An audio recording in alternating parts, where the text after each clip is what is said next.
Hello everyone, welcome to the new session. और EPFO का exam आने वाला है, 4-5 दिन में आने वाला है।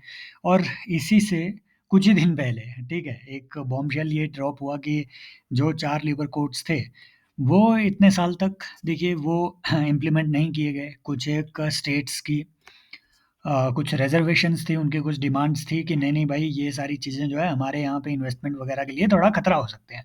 तो अब जो है नए लेबर लॉज़ भी आए हुए हैं और ओल्ड लेबर लॉज़ भी, ये दोनों कंपैरेटिवली स्टडी करने की ज़रूरत है। तो इस सेशन में हम वो सबसे इम्पोर्टेंट पॉइंट्स देखेंगे जहाँ से वो आपसे सवाल पूछ सकता है। कंपैरेटिव बेसिस पे हम देखेंगे कि old versus new labour laws में क्या चेंजेज़ आए हैं, क्या नहीं आए हैं। ईपीएफओ का जो लोग एग्ज़ाम दे रहे हैं उनके लिए और भी अच्छा है, और सिविल सर्विसेज़ में तो अगले साल के लिए ये होगा ही। तो इस वीडियो को अगले साल के लिए भी आप सेव करके रखिएगा। कुछ एक फिर यूपीएससी की पीवाईक्यू है इसी टॉपिक पे, है ना? इन्हीं कुछ टॉपिक्स पे जिन्हें हम देखेंगे। देखिए, सबसे पहले ट्रेड यूनियन एक्ट पे देखते हैं, इससे सवाल भी आपसे पूछे जाते हैं। सबसे पहले तो आपसे यही पूछेंगे कि ट्रेड यूनियन जो है वो कौन-सी अप्रोच के तहत, है ना? या फिर कौन-सी वो अप्रोच है जो कि ट्रेड यूनियंस को रिकॉग्नाइज़ करते हैं, ठीक है? क्या वो वीवी गिरी अप्रोच है? क्या वो प्लुरलिस्टिक अप्रोच है? मार्क्सिस्ट अप्रोच है? ये आप मुझे सबसे पहले कमेंट सेक्शन में बताएँगे कि ट्रेड यूनियंस जो है ये कौन-सी अप्रोच है जो इन्हें रिकॉग्नाइज़ करती है, number 1। Number 2, trade union act 1926, भले ही एक्ट 1926 में आया है, इससे पहले लेकिन इंडिया में ट्रेड यूनियंस बन चुकी थी। 1920 में all India trade union Congress बन चुकी थी, है ना? बाद में जो है अगेन वीवी गिरी ने भी बाद में, ठीक है, हाँ, जो है Indian national trade union Congress करके इस तरीके से वो चीज़ें, ठीक है, वो एस्टेब्लिश करी। फिर दत्तोपंत हेगड़े जी ने है ना, भारतीय मज़दूर संघ वगैरह आई थिंक 1955 समथिंग उस टाइम पे वो एस्टेब्लिश हुआ। फिर 1970s में सेवा करके जो है नई ट्रेड यूनियंस इस तरीके की आई। हमें इससे क्या बात पता चलती है कि ट्रेड यूनियन एक्ट भले 1926 में आया हो, इससे पहले भी इंडिया में ट्रेड यूनियन जो है एस्टेब्लिश हो चुकी थी, all India trade union Congress, ठीक है? तो यहाँ से भी वो आपसे सवाल पूछ सकता है, नंबर 1। नंबर 2, कि ट्रेड यूनियंस जो है ट्रेड यूनियन एक्ट के तहत जो प्रोविज़न दिया गया था, ये की प्रोविज़न है, यहाँ से आपसे सवाल वो बना सकता है। अगर आपको ट्रेड यूनियन के तौर पे रिकॉग्नाइज़ होना था, तो मिनिमम 7 पर्सन्स होने ही चाहिए थे। इंडिया में अगर आपको पब्लिक लिमिटेड भी बनानी है कंपनी, तो कंपनीज़ एक्ट के तहत मिनिमम 7 पर्सन्स उसमें होने चाहिए होते हैं। तो ट्रेड यूनियन के तौर पे अगर आपको एक, है ना, अगर आपको ट्रेड यूनियन बनानी है, तो मिनिमम 7 मेंबर होने चाहिए, ठीक है? और दूसरी बात कि अगर आपको ट्रेड यूनियन के तौर पे रजिस्टर करना हो, समझ रहे हो? अगर आपको ट्रेड यूनियन के तौर पे किसी कंपनी के ट्रेड यूनियन के तौर पे रजिस्टर करना हो, तो मिनिमम 100 वर्कर्स या फिर 10% ऑफ वर्कर्स, ठीक है? हाँ, तो अगर 10% ऑफ वर्कर्स और मिनिमम 100 वर्कर्स, इन दोनों में से कोई भी अगर आपकी है ना, व्हिचएवर इज़ लेसर, कोई भी क्राइटेरिया अगर आपका फुलफिल हो रहा है, तो आप रजिस्टर कर सकते हैं, है ना? मतलब रिकॉग्नाइज़ हो सकते हैं एज़ ए ट्रेड यूनियन, तब जाकर के आप जो है as a trade union recognise होने के लिए एप्लीकेशन दे सकते हैं। In a nutshell, unrecognised trade union बनाने के लिए you have to have 7 persons, लेकिन रिकॉग्नाइज़ अगर आपको करवानी है, तो मिनिमम 100 वर्कर्स हो या फिर 10% ऑफ, है ना? 10% of that particular that particular organisation. Right, 10% माने अगर आपके, मान लीजिए अगर 90 ही, है ना, अगर 90 एम्प्लॉइज़ हैं उस एक कंपनी में, तो इसका 10% 9 हुआ। तो 9 वर्कर्स जाकर के ये फाइल कर सकते हैं कि हम इस पर्टिकुलर इंडस्ट्री में, इस पर्टिकुलर कंपनी में, इस पर्टिकुलर एस्टेब्लिशमेंट में खुद को as a trade union register, recognised and registered trade union, है ना, इस्टेब्लिश करना चाहेंगे। लेकिन मान लो अगर उसमें, उस कंपनी में 1 लाख एम्प्लॉइज़ है ना? तो भई उस केस में तो इसका 10% तो आप सोचो कितना होगा? इसका 10% तो आपका 10,000 होगा, तब क्या 10,000 मेंबर्स होने चाहिए रिकॉग्नाइज़ होने के लिए, उसका दावा करने के लिए? नहीं। उस केस में व्हिचएवर इज़ लेसर, 100 वर्कर्स और 10 वर्कर्स। इस चीज़ को जो है इंक्रीज़ कर दिया गया है। 10% और 100 वर्कर्स वाला क्राइटेरिया सही है, लेकिन एज़ अ ट्रेड यूनियन, है ना? भले ही अनरिकॉग्नाइज़्ड या अनरजिस्टर्ड भी अगर आपको बनानी है, तो मिनिमम 10 वर्कर्स होने ही चाहिए, नंबर 1। नंबर 2, नेगोशिएटिंग काउंसिल का इससे पहले कोई प्रोविज़न नहीं था ट्रेड यूनियन एक्ट में। कोई नेगोशिएटिंग काउंसिल नहीं थी। ट्रेड यूनियंस जाकर के, खुद जाकर के जो, हाँ, जो कंपनी के मैनेजमेंट है, उनसे जाकर के बात करते थे। अभी जो है नेगोशिएटिंग काउंसिल का प्रोविज़न है ना? और हाँ, अगर अगर किसी भी ट्रेड यूनियन में 51% की मेजॉरिटी नहीं है, 51% की मेंबरशिप नहीं है, मान लो कंपनी में अगर 100 एम्प्लॉइज़ है, तो उस ट्रेड यूनियन कोई भी अगर उसमें ऐसी ट्रेड यूनियन नहीं है उस कंपनी में, जिसकी 51 से ज़्यादा एम्प्लॉइज़ हो उसके मेंबर्स, उस केस में एक नेगोशिएटिंग काउंसिल फॉर्म की जाएगी, जिस नेगोशिएटिंग काउंसिल में उन सारी ट्रेड यूनियन से मेंबर्स है ना रिप्रेजेंटेटिव आएँगे जिनके 20% से ज़्यादा मेंबरशिप हो। समझ रहे हो? तो नेगोशिएटिंग काउंसिल का पहले कोई प्रोविज़न नहीं था, अब जो है इसका प्रोविज़न किया गया है। Recognition of trade union, no statutory provision for recognition of sole negotiating trade union. लेकिन अब जो है एक सोल नेगोशिएटिंग ट्रेड यूनियन का प्रोविज़न है ना? हाँ, ठीक है, नेगोशिएटिंग काउंसिल कब बनेगी? अगर कोई भी ट्रेड यूनियन ऐसी ना हो, जिसके 51% मेंबरशिप हो। लेकिन अगर ऐसी है, तो भैया एक सोल नेगोशिएटिंग ट्रेड यूनियन के तौर पे वो खुद को दावा ठोक सकती है, तब नेगोशिएटिंग काउंसिल की कोई ज़रूरत नहीं है, क्योंकि already there is a trade union जिसके पास मेजॉरिटी लोग हैं। इसीलिए जो है बहुत सारी ट्रेड यूनियंस इसका विरोध भी कर रही हैं, ठीक है? अगली बात कि मल्टीपल ट्रेड यूनियंस अलाउड है, बिल्कुल अलाउड है, लेकिन यहाँ पे मल्टीपल ट्रेड यूनियंस अब अलाउड तो हैं, लेकिन जो नेगोशिएशन है, अगर कोई ऐसी ट्रेड यूनियन है जिसके पास 51% से ज़्यादा की मेजॉरिटी है वर्कर्स की, तो भैया नेगोशिएशन उसी के साथ होगी, है ना? वो होगी सोल नेगोशिएटिंग ट्रेड यूनियन, ताकि जो है अवॉइड किया जा सके बहुत सारे कॉन्फ्लिक्ट या फिर डिसीजन मेकिंग में डिले को। स्ट्राइक की डेफिनिशन बहुत नैरो पहले थी, लेकिन अब जो है मास कैजुअल लीव को भी स्ट्राइक मान लिया गया है। अगर 50% से ज़्यादा वर्कर्स अगर लीव पे गए हुए हैं, तो उसे भी स्ट्राइक के डेफिनिशन में लाया जाएगा। पहले जो है स्ट्राइक के लिए नोटिस पीरियड 14 डेज़ था, अब जो है नोटिस नोटिस पीरियड अभी भी 14 डेज़ ही है ना? मैंडेटरी इन ऑल एस्टेब्लिशमेंट, अगर आपको स्ट्राइक करनी है 14 दिन पहले आप जो है नोटिस दीजिए। लेकिन इम्पोर्टेंट बात अब ये है कि अगर आपको स्ट्राइक करनी है ना? तो कंसिलिएशन के टाइम पे आप स्ट्राइक नहीं कर सकते हैं। जब मैनेजमेंट और ट्रेड यूनियन के बीच कंसिलिएशन चल रहा होगा किसी मैटर पे, उस टाइम पे आप स्ट्राइक नहीं कर सकते हैं, और कंसिलिएशन एंड हो जाने के 7 दिन बाद तक भी आप स्ट्राइक नहीं कर सकते हैं, ठीक है? ये भी एक प्रोविज़न है, ताकि है ना ये देखा जा सके कि है ना? ये देखा जा सके कि जो भी कंसिलिएशन हुई है उसका क्या इफ़ेक्ट आता है, वो सब चीज़ें। डिस्प्यूट रेज़ोल्यूशन के लिए नो टाइम बाउंड कोई कंसिलिएशन का प्रोसीजर नहीं है, लेकिन हाँ, यहाँ पे कंसिलिएशन के लिए जो है नेगोशिएटिंग काउंसिल बनाई जाएगी या ट्राइब्यूनल्स बनाए जाएँगे, जिनको है ना डिफाइंड टाइमलाइन्स में हम काम करने के लिए एप्रोप्रिएट गवर्नमेंट बोल सकती है। स्टैंडिंग ऑर्डर्स कौन-सी कंपनियों को इश्यू करने होंगे? स्टैंडिंग ऑर्डर्स एक्ट के तहत वो सारी कंपनियाँ या जो सारी एस्टेब्लिशमेंट्स जिसमें 100 से ज़्यादा वर्कर्स हैं, काम कर रहे हैं, उन्हें स्टैंडिंग ऑर्डर अपने लिए इश्यू करना पड़ेगा। स्टैंडिंग ऑर्डर्स में वो सारी बातें लिखी जाएगी जो सर्विस ऑफ है ना, सर्विस कंडीशंस वगैरह है, पेमेंट वगैरह वो सब चीज़ें उसमें लिखी जाएगी कि ये सर्विस कंडीशंस है। इंग्लिश और लोकल लैंग्वेज में वो ऑफ़िस के साइन बोर्ड पे है ना, सामने ऑफ़िस के सामने आपको स्टैंडिंग ऑर्डर पब्लिश करना होता है। लेकिन ये थ्रेशोल्ड जो है इंक्रीज़ कर दिया गया है 300 से ज़्यादा वर्कर्स के लिए। अब उन्हीं कंपनियों को स्टैंडिंग ऑर्डर इश्यू करना पड़ेगा, जिनके 300 से ज़्यादा वर्कर्स हो। रिट्रेंचमेंट या ले-ऑफ, अगर ये आपको करना हो, तो पहले आपको प्रायर गवर्नमेंट परमिशन लेनी पड़ती थी, है ना? प्रायर गवर्नमेंट परमिशन लेनी पड़ती थी अगर किसी भी कंपनी के 100 से ज़्यादा एम्प्लॉइज़ हैं। लेकिन ये थ्रेशोल्ड अब 300 से ज़्यादा एम्प्लॉइज़ के लिए इंक्रीज़ कर दिया गया है, इसलिए भी इसे रजिस्ट किया जा रहा है, ठीक है? हाँ, तो अगली बात ये है कि अ, पॉलिटिकल फंड्स, पहले देखिए देखो कोई भी कंपनी जो है वो कोई भी ट्रेड यूनियन 2 तरीके के फंड बना सकते हैं। एक जनरल फंड बना सकती है, एक पॉलिटिकल फंड बना सकती है, ठीक है?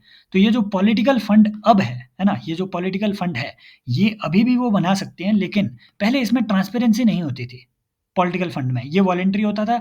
जनरल फंड में मैंडेटरी मेंबरशिप रखी जा सकती थी, जिसमें कि जो भी ट्रेड यूनियन के मेंबर है, वो मैंडेटरी मेंबरशिप फीस रखी जा सकती थी। ये ट्रेड यूनियन पे है कि जनरल फंड के लिए मैंडेटरी मेंबरशिप रखी जाए या ना रखी जाए। लेकिन पॉलिटिकल फंड जो है, ये उनका वॉलंटरी हुआ करता था, लेकिन इसमें ट्रांसपेरेंसी नहीं थी। अब ट्रांसपेरेंसी रिक्वायरमेंट्स के लिए गवर्नमेंट रेगुलेशन बना सकती है, एप्रोप्रिएट गवर्नमेंट। डिजिटल रिकॉर्ड पहले तो उस टाइम 1926 में कहाँ ही था।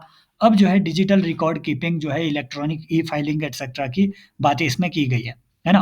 पेनल्टीज़ जो है पहले काफ़ी लो थी, अब ऑब्वियसली हाई होगी क्योंकि वो उस ज़माने की पेनल्टी और अभी इन्फ्लेशन कितना बढ़ गया। अब देखिए जो है हमें इंटर स्टेट माइग्रेंट्स वर्कर्स, ठीक है, inter state migrant workmen's act 1979, इसे भी स्टडी करना है कि इसमें क्या-क्या चेंज किए गए, है ना? इम्पोर्टेंट बात है, अब जो है इंटर स्टेट माइग्रेंट वर्कर्स को रीडिफाइन किया गया और काफ़ी ब्रॉड तरीके से उन्हें डिफाइन किया गया और उनके जितने भी, है ना, जो एंटाइटलमेंट्स हैं उन्हें भी काफ़ी ब्रॉड कर दिया गया है नए लॉज में। पहले जो है इंटरस्टेट, पहले जो है वो सारी एस्टेब्लिशमेंट्स इस एक्ट के तहत कवर होती थी जिनमें 5 से ज़्यादा इंटरस्टेट माइग्रेंट वर्कर्स हो। समझ रहे हो? उन्हें वो सारे काम करने पड़ते थे जो इस एक्ट में दिए गए हैं, हर किसी ऑर्गेनाइज़ेशन को नहीं। ये थ्रेशोल्ड इंक्रीज़ कर दिया गया है मोर देन 10 वर्कर्स के लिए। तो अब 10 से ज़्यादा वर्कर्स जहाँ जिस ऑर्गेनाइज़ेशन में है, ठीक है? अगर वो इंटरस्टेट माइग्रेंट वर्कर्स हैं, तो उन्हें वो सारे काम करने पड़ेंगे, वो सारे काम जो हम आगे स्टडी करने वाले हैं। रजिस्ट्रेशन, मैंडेटरी रजिस्ट्रेशन थी एस्टेब्लिशमेंट की, है ना? एस्टेब्लिशमेंट को मैंडेटरी रजिस्टर करना पड़ता था खुद को रजिस्ट्रार के पास, ऑथराइज्ड बाय एप्रोप्रिएट गवर्नमेंट, कि भैया हम जो है 5 से ज़्यादा माइग्रेंट वर्कर्स हमारे यहाँ काम करते हैं, है ना?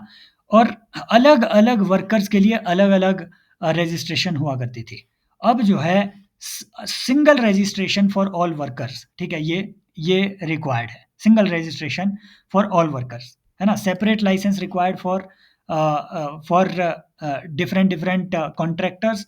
अब जो है सिंगल कॉमन लाइसेंस की बात चल रही है कि जो for all contract labour and interstate migrant workers.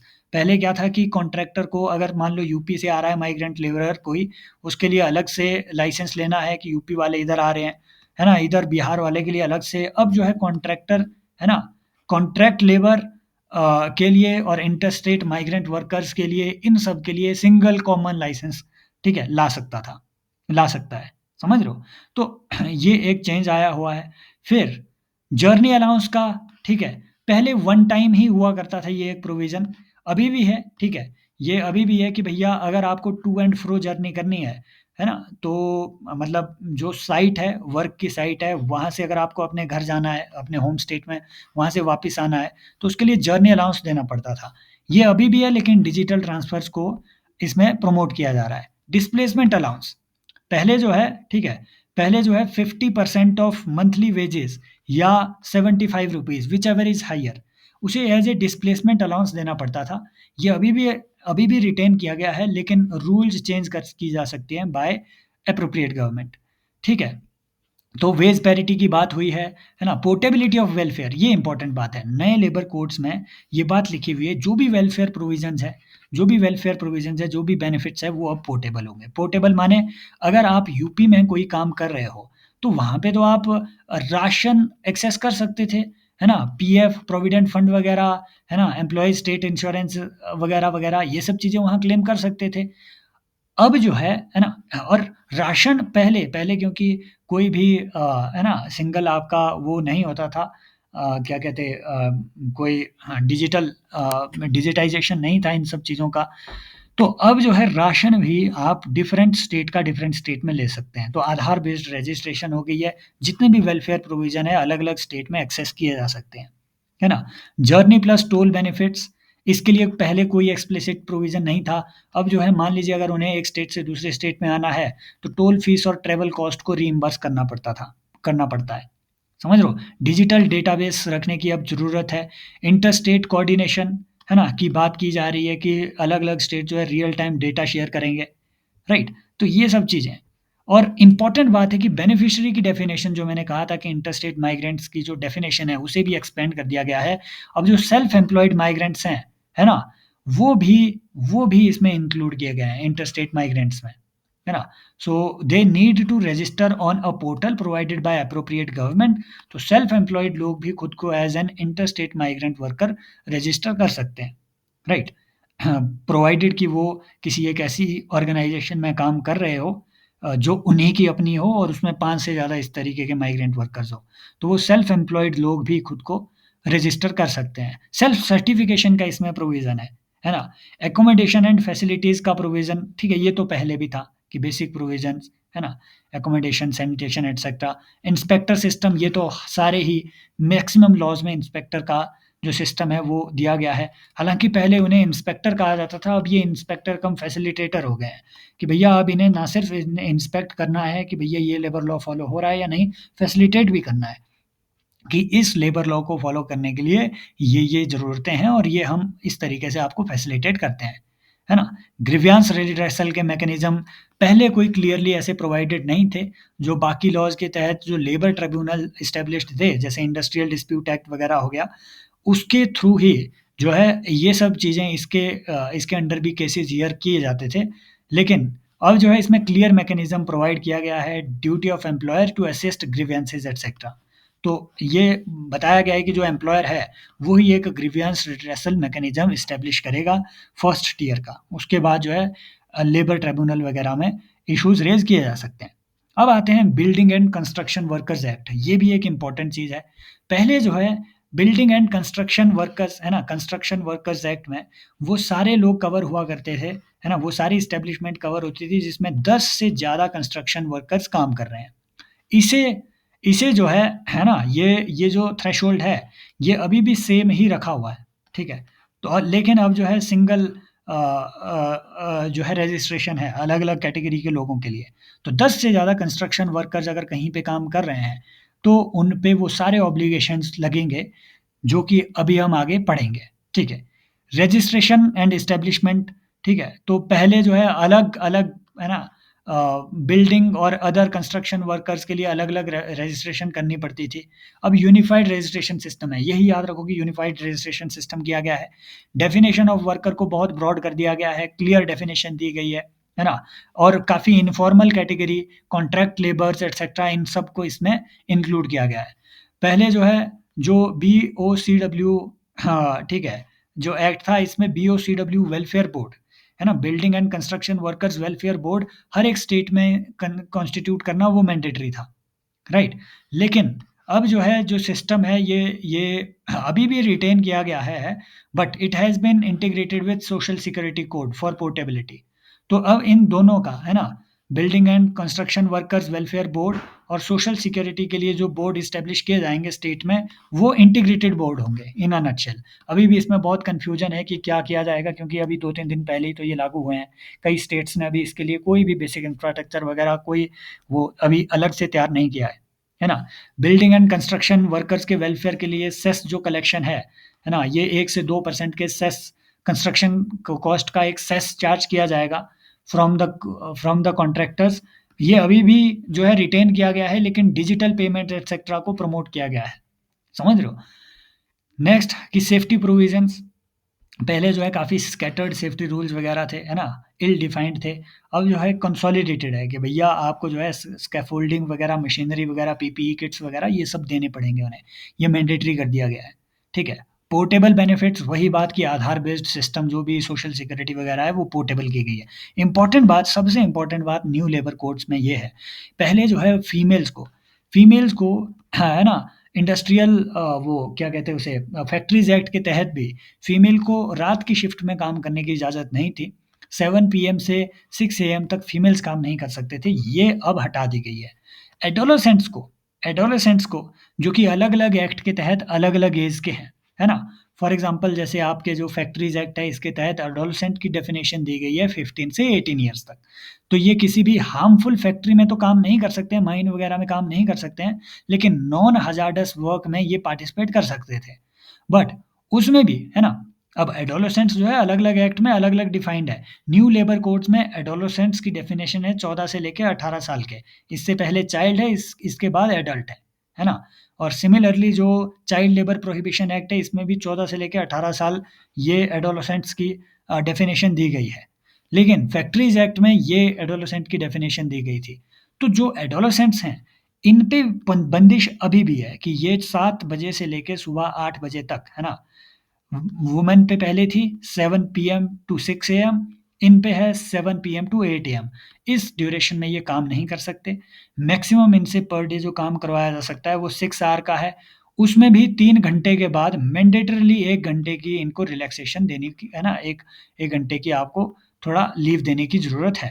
तो ये भी एक प्रोविज़न इसमें है, ये कंटिन्यू किया गया है अभी भी, है ना, एडोलेसेंट्स वाला। है ना? हेल्थ चेकअप वगैरह मैंडेटरी किए गए हैं, पीरियोडिक मेडिकल एग्ज़ामिनेशन पहले ऐसा कोई प्रोविज़न नहीं था, है ना? एक्सीडेंट की रिपोर्टिंग, ठीक है, ये भी mandatory digital reporting of all the accidents etcetera, ये किया गया है। पहले मैनुअल एक्सीडेंट्स की रिपोर्टिंग होती थी, कोई मर-वर गया तो मैनुअल रिपोर्टिंग होती थी, तो उसमें काफ़ी करप्शन भी होता था। कॉन्ट्रैक्टर की रिस्पॉन्सिबिलिटी जो है पहले काफ़ी डिस्क्रिशन था, अब जो है क्लियरली डिफाइन किया गया है ऑब्लिगेशन कि कॉन्ट्रैक्टर अगर आप हो, तो आपकी ये रिस्पॉन्सिबिलिटी है, आपके अंडर ही ये सारी चीज़ें आती है। समझ रहे हो? फिर पेनल्टी ऑब्वियसली जैसे पहले काफ़ी लो थी, अब ज़्यादा होंगी। इंस्पेक्टर भी अब जो है इंस्पेक्टर की डेफ़िनेशन इंस्पेक्टर कम फैसिलिटेटर होगी। इनफैक्ट जितने भी इंस्पेक्टर पहले हुआ करते थे, है ना? वो ऑक्यूपेशनल सेफ्टी ये जो कोड है, इसके तहत इंस्पेक्टर कम फैसिलिटेटर की वो इन्हें दी गई है, डेज़िग्नेशन दी गई है। अब आते हैं इंडस्ट्रियल डिस्प्यूट्स एक्ट पे। ये एक इम्पोर्टेंट एक्ट है और इंडस्ट्रियल रिलेशन कोड में किस तरीके से इसमें चेंज हुआ है, समझ रहे हो? सबसे पहले हमें जो है एक बात देखनी है कि क्या-क्या चीज़ें इसमें डिफरेंट हुई है। Applicability for standing orders, right?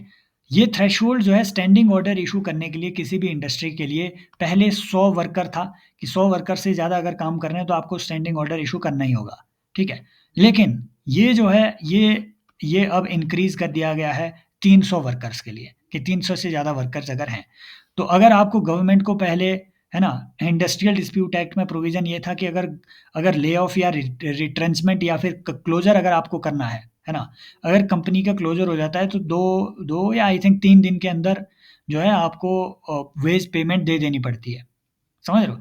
अगर रिट्रेंचमेंट, ले ऑफ या फिर क्लोज़र करना है किसी भी एम्प्लॉयी का, है ना? तो आपको गवर्नमेंट को पहले इन्फॉर्म करना पड़ता था, राइट? और वो तब अगर 100 से ज़्यादा एम्प्लॉइज़ काम कर रहे हैं तो। ये थ्रेशोल्ड भी इंक्रीज़ कर दिया गया है 300 वर्कर्स, मोर दैन 300 वर्कर्स। ठीक है? डेफिनिशन ऑफ स्ट्राइक इसके तहत भी इंक्रीज़ कर दी गई है ना? मास कैजुअल लीव को इंक्लूड किया गया है, पहले ये डेफिनिशन में नहीं थी। स्ट्राइक और लॉकआउट का जो पीरियड है, ये वही रखा गया है अभी भी 14 डेज़ का नोटिस, है ना? एडवांस नोटिस आपको रखना पड़ेगा, सर्व करना पड़ेगा अगर आपको स्ट्राइक पे जाना है तो।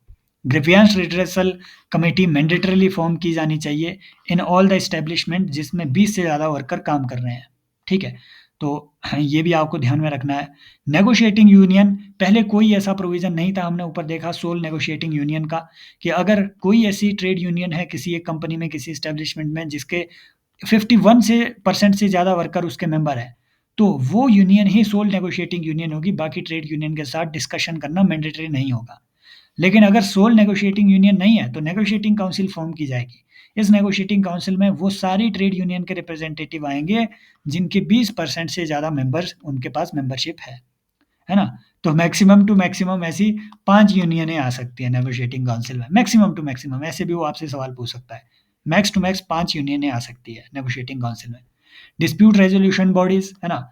अब काफ़ी स्ट्रीमलाइन हो गया है, industrial tribunal time bound dispute disposal के लिए रेगुलेशन बना सकती है एप्रोप्रिएट गवर्नमेंट। वर्क्स कमेटी जो है वो एस्टेब्लिश की जाएगी। हाँ, है ना? रिटेन्ड ये सिस्टम वर्क्स कमेटी का सिस्टम जो है ये रिटेन किया गया है अभी भी।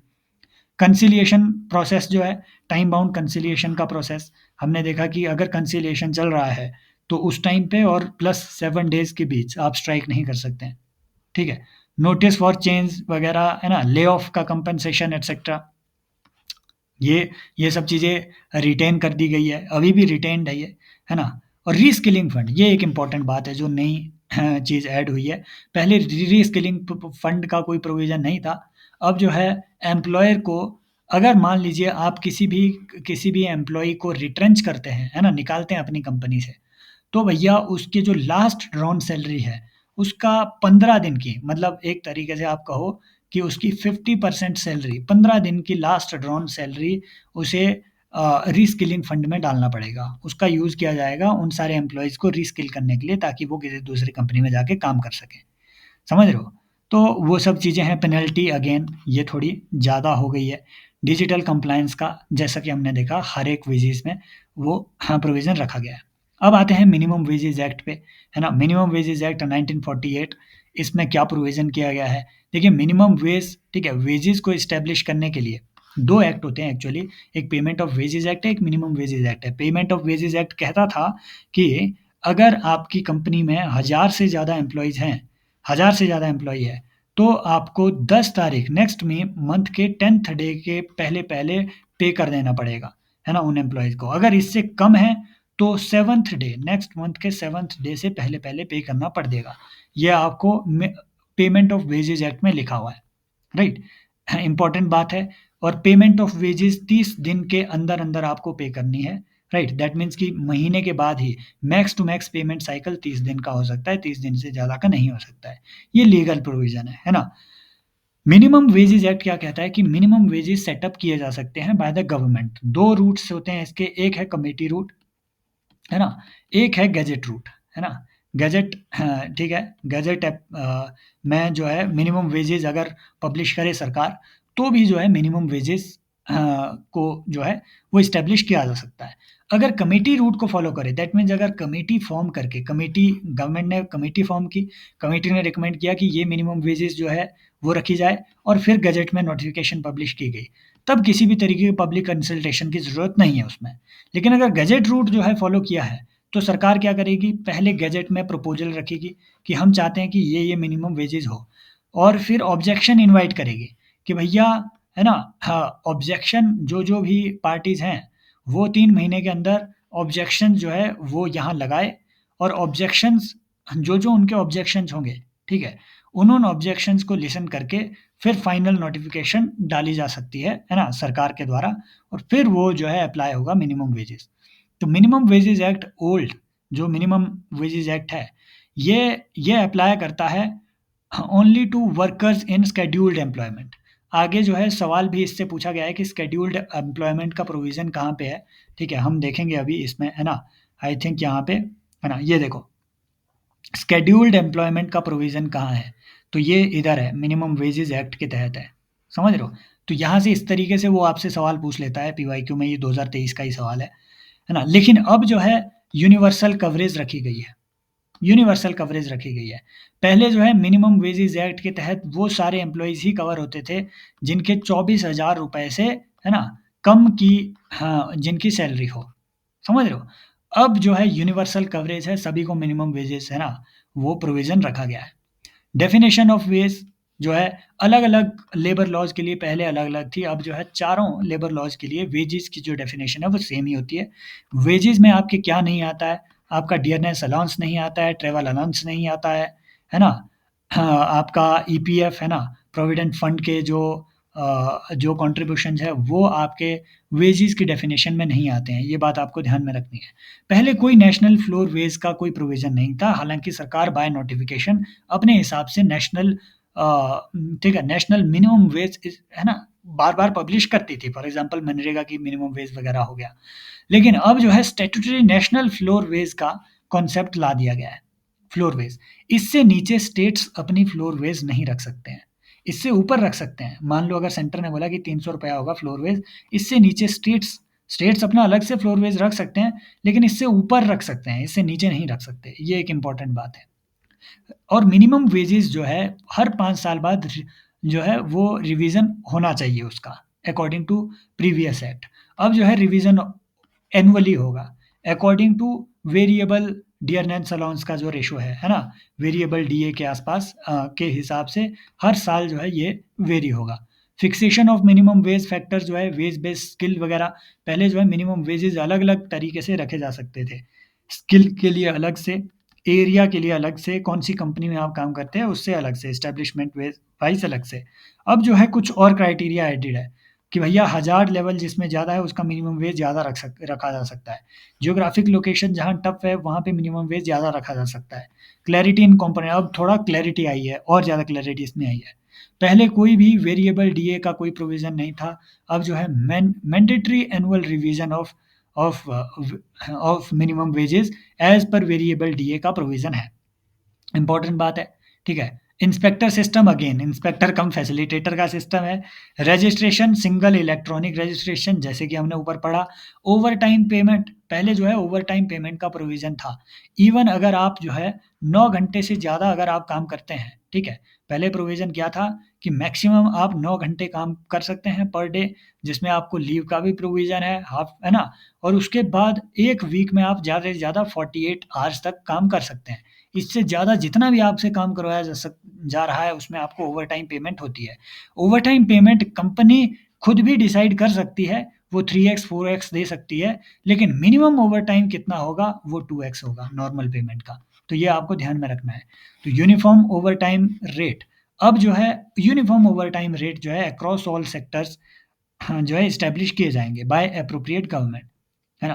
पेमेंट ऑफ वेजेस एक्ट जो है वो ठीक है, पहले अलग उसमें था, अब जो है यूनिफाइड एक ही कोड में ये शामिल है, ठीक है? क्लेम्स एंड रिकवरी के लिए time bound claims etcetera, claim settlements etcetera वो किए जा सकते हैं लेबर ट्रिब्यूनल में, ठीक है? बोनस की एलिजिबिलिटी पहले पेमेंट ऑफ बोनस एक्ट में अलग से कवर होता था, अब जो है इसी में कवर्ड है। ये सब चीज़ें, है ना? कॉन्ट्रैक्ट वर्कर्स पहले जो है कोई भी है ना कॉन्ट्रैक्ट वर्कर्स रिकॉग्नाइज्ड नहीं थे इस तरीके से। अब जो है फुल एक्सप्लिसिट कवरेज है, कॉन्ट्रैक्ट वर्कर्स जो है वो भी रिकॉग्नाइज्ड है, राइट? अब देखिए सवाल यहाँ से इस तरीके से है कि minimum rate of remuneration which shall be applied to employee, ये 2023 का पीवाईक्यू है। हाँ, पीस ऑफ वर्क, अगर कोई एम्प्लॉयी सिर्फ पीस ऑफ वर्क करता है, पूरा काम नहीं करता है लेकिन पीस ऑफ वर्क करता है, तो securing to such employees a minimum rate of wages on time work basis, है ना? On time work basis under minimum wages act 1948 is known as minimum piece rate, guaranteed time rate, minimum time rate, guaranteed piece rate, ठीक है? तो इसका जो है, ठीक है? इसका जो आंसर है वो गारंटीड टाइम रेट है। कि आपको टाइम रेट दिया जाएगा गारंटेड, है ना? मिनिमम टाइम रेट, है ना? Guaranteed time rate actually. तो यहाँ पे मिनिमम टाइम रेट देखो गारंटीड टाइम रेट एक ही यहाँ पे लिखा हुआ है, समझ रहे हो? नेक्स्ट है कि ये भी एक सवाल आपसे पूछा हुआ था कि ये प्रोविज़न कहाँ पे कौन-सा है? देखो यहाँ कुछ चीज़ें आप टोन से भी लगा सकते हैं कि रिकवरी ऑफ़िसर, किसी चीज़ की रिकवरी हो रही है, वो किस चीज़ की नॉर्मली होगी? प्रोविडेंट फंड की होगी, है ना? ग्रेच्युइटी की रिकवरी हो सकती है, लेकिन एट लीस्ट यहाँ मिनिमम वेजेज़ की, इसकी, है ना? इन चीज़ों की तो मुश्किल से होगी। रिकवरी माने भई आपका कहीं पैसा फँसा हुआ है, वहाँ से आपको रिकवरी लेनी है, रिकवरी ऑफ़िसर, है ना? तो यहाँ से भी शेड्यूल्ड एम्प्लॉयमेंट तो अभी हमने देखा मिनिमम वेजेज़ एक्ट के तहत ये, है ना? चीज़ें कवर्ड है। Compulsory insurance, payment of gratuity act, है ना? सब्सिस्टेंस अलाउंस वगैरह, इंडस्ट्रियल एम्प्लॉयमेंट ऑर्डर वगैरह। तो ये सब चीज़ें वहाँ पे कवर्ड है। ऑलरेडी। तो ये अपने हिसाब से मैच यहाँ कर देना। पेमेंट ऑफ वेजेज़ एक्ट पे अभी आते हैं। पेमेंट ऑफ वेजेज़ एक्ट जो है, ये पहले किन पे लागू होता था? मैंने बताया सिर्फ़ उन लोगों पे जो हाँ, जो 24,000 से कम जिनकी सैलरी हो। ओह! अच्छा हाँ, ऊपर मैंने गलत बता दिया था एक्चुअली आई थिंक मैंने मिनिमम वेजेज़ एक्ट के कॉन्टेक्स्ट में या फिर पेमेंट ऑफ वेजेज़ एक्ट के कॉन्टेक्स्ट में मैंने बता दिया कुछ। मैंने यहाँ बताया हुआ था कि जो है 24,000 रुपए जिनकी मिनिमम सैलरी हो, उन पे लागू होता है। अच्छा यहाँ नहीं, नहीं, नहीं। देखो जो मिनिमम वेजेज़ एक्ट है, यहाँ शेड्यूल्ड एम्प्लॉयमेंट की बात की गई है बस, समझ रहे हो? शेड्यूल्ड एम्प्लॉयमेंट की बात की गई है। यहाँ यहाँ इनकम लिमिट की बात नहीं है। पेमेंट ऑफ वेजेज़ एक्ट में इनकम लिमिट की बात की गई है और पेमेंट ऑफ वेजेज़ एक्ट के तहत इनकम लिमिट है 24,000 रुपया। इससे कम जिनकी इनकम है, उन पे पेमेंट ऑफ वेजेज़ एक्ट लागू होगा, समझ रहे हो? और यहाँ शेड्यूल्ड एम्प्लॉयमेंट की बात हो रही है। हाउएवर स्टेट गवर्नमेंट कुछ ऐसे, है ना, कुछ ऐसे ऐसी फैक्ट्रीज़ जिसमें पूरे स्टेट में 1000 से कम एम्प्लॉइज़ हैं, ठीक है? उन सारी फैक्ट्रीज़ को एक्सक्लूड कर सकते हैं from the purview of this act, है ना? ये सब चीज़ें आपने पढ़ रखी होगी। सो यहाँ आता है पेमेंट ऑफ वेजेज़ एक्ट, 24,000 लोगों पे ये लागू होता है जिनके भी इससे कम की कवरेज है ना? जिनके भी इनसे कम की सैलरी है। अब जो है यूनिवर्सल कवरेज है ना? कोई भी है ना? सभी को wage code on wages follow करना पड़ेगा। पहले बहुत सारे लॉज़ थे जो कि वेजेस से डील करते थे, equal remuneration act, minimum wages act वगैरह, ये सारे जो है मर्ज किए गए हैं। अब देखो सवाल यहाँ से वो भी पूछेगा कि मिनिमम जो कोड ऑन वेजेस है वो क्या-क्या चीज़ें मर्ज करता है? क्या मिनिमम वेजेस एक्ट है? हाँ। बोनस एक्ट है क्या इसमें? हाँ। इक्वल रेम्युनरेशन एक्ट है क्या इसमें? हाँ, है। यहाँ से भी वो सवाल पूछ सकता है। डेफिनिशन ऑफ वेजेस पहले डिफरेंट थी, अब जो है यूनिफ़ॉर्म डेफिनिशन जो है, वो इसमें डाली गई है। ठीक है? यूनिफ़ॉर्म डेफिनिशन, ठीक है? इसमें मिनिमम वेज आता है आपका, पेमेंट ऑफ बोनस एटसेट्रा, ये सब चीज़ें आती हैं। मैंने ऑलरेडी बता दिया वेजेस के काउंट, जब आपके वेजेस काउंट कर रहे हो, ठीक है? तो उस वेजेस की डेफिनिशन में आपका प्रोविडेंट फंड की और टीए का, डियरनेस अलाउंस वगैरह, ठीक है? ये सब चीज़ें उसमें कैलकुलेट नहीं होती है। समझ रहे हो? फिर पहले जो है कैश चेक बैंक ट्रांसफ़र के थ्रू आपको देना पड़ता था। अब जो है प्राइमरी जो है डिजिटल ट्रांज़ैक्शन को प्रमोट किया जा रहा है। मैंने आपको बोला अगर ₹1000 1000 लोगों से कम अगर आपके एम्प्लॉइज़ हैं, तो आपको 7th है ना? Before 7th of next month आपको उनके सैलरी देनी पड़ेगी। अगर उससे ज़्यादा है तो before 10th of next month आपको सैलरी देनी पड़ेगी। ये लिमिट अभी भी जो है वो रिटेन की गई है ना? नेक्स्ट कि डिडक्शन वगैरह जो है डिडक्शंस वगैरह इसमें अलाउड है, लेकिन मैक्सिमम डिडक्शन आपको ध्यान में रखना है। मैक्सिमम डिडक्शन 50% से ज़्यादा नहीं हो सकती है। मान लो पीएफ के लिए, लोन वगैरह के लिए, फाइन वगैरह के लिए अगर डिडक्शन हो रही है, तो 50% ऑफ सैलरी से ज़्यादा, वेजेस से ज़्यादा आपकी डिडक्शन नहीं की जा सकती है, नंबर 1। लेकिन ये डिडक्शन 75% तक हो सकती है in case of cooperative society, अगर आप किसी कोऑपरेटिव में काम कर रहे हो। तो ये कैप अभी भी 50% ऑफ वेजेस ही है, ठीक है। मेंटेनेंस ऑफ रजिस्टर, तो पहले फिजिकल रजिस्टर होते थे, अब सिंगल इलेक्ट्रॉनिक रजिस्टर आपको रखना पड़ेगा, है ना। क्लेम्स अथॉरिटी, पहले जो है लेबर कोर्ट वगैरह में क्लेम्स, ठीक है, वो हाँ, रखे जाते थे। अभी जो है सिंगल अथॉरिटी जो कि प्रेस्क्राइब की जाए बाय द अप्रोप्रिएट गवर्नमेंट, है ना, वो होगी। अभी अगेन क्योंकि रिसेंटली आए हुए हैं, इसमें कोई क्लैरिटी उतनी नहीं है। अभी भी स्टेट कन्फ्यूज़ है कि कैसे इसको जो है इम्प्लीमेंट किया जाए, है ना। Time limit for filing the claims, 12 महीने से ज़्यादा अगर आपके हो गए हैं ना, तो उसके बाद से आप अपने है ना, आप अपने वेजेस से रिलेटेड क्लेम्स नहीं फाइल कर सकते हैं। अब जो है इसे इंक्रीज़ कर दिया गया है 3 साल। वही 3 साल पहले के भी जो आपके रिकवरी ड्यूज़ हैं, उसको भी आप जो है क्लेम कर सकते हैं। फ़ाइन पहले कम था, अब ज़्यादा हो गया है ना? जेंडर डिस्क्रिमिनेशन जो है ना? अब इसको डील करने की जो है कोशिश की गई थी। पहले जो है इक्वल रेम्यूनरेशन एक्ट था जो कि जेंडर डिस्क्रिमिनेशन से डील करता था, अलग से एक एक्ट था, है ना? तो इसमें मिनिमम वेजेज़ एक्ट जो है, वो इसे अलग से डील नहीं करता था जेंडर के एंगल को। अब जो है इसे भी इसी में, है ना? हाँ, कोड ऑन वेजेज़ में ही डील किया गया है। पहले इंस्पेक्टर राज हुआ करता था, अब इंस्पेक्टर कम फैसिलिटेटर बन गया है ना? और अलग से बोनस पेमेंट के लिए पहले अलग से एक्ट था, अब जो है इसी में बोनस भी कवर्ड है, समझ रहे हो?